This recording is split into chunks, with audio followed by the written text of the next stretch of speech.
Okay, at this point, we all know that marriage is nothing more than property management laws, right? We're all there. Patriarchy needs women to need men. Patriarchy needs marriage and a nuclear family because without a marriage, men can't become patriarchs.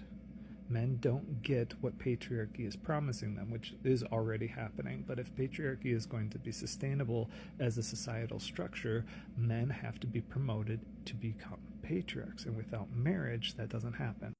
And without marriage, men don't know whose children are theirs to own.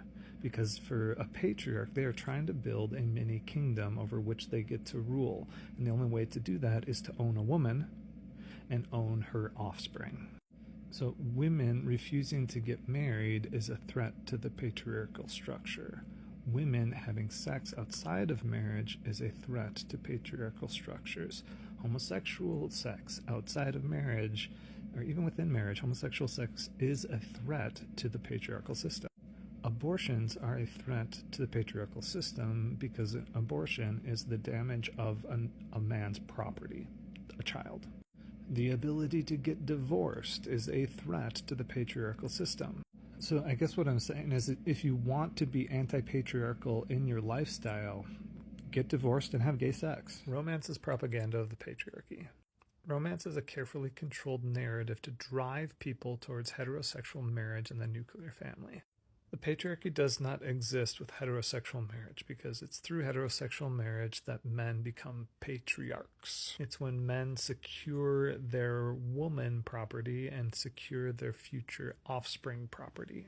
And the stories that we have written around romance are all meant to drive women to believe that they need a man to be fulfilled.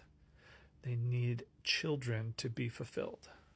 Because when you consider what men get out of a marriage and compare it to a list of what women get out of a marriage, mostly women get protection and provision, and patriarchy has zero incentive to provide protection and provision outside of a heterosexual marriage because it needs heterosexual marriage in order to create new patriarchs. Therefore, patriarchy is going to create a society that is unsafe for women and that does not provide for women, so that a patriarch can provide those things for her instead. The other thing that a marriage provides for women is a status change. She is no longer one who didn't get chosen. She is one of the chosen ones. And that is a shame narrative that is created by patriarchy to drive women toward that heterosexual marriage.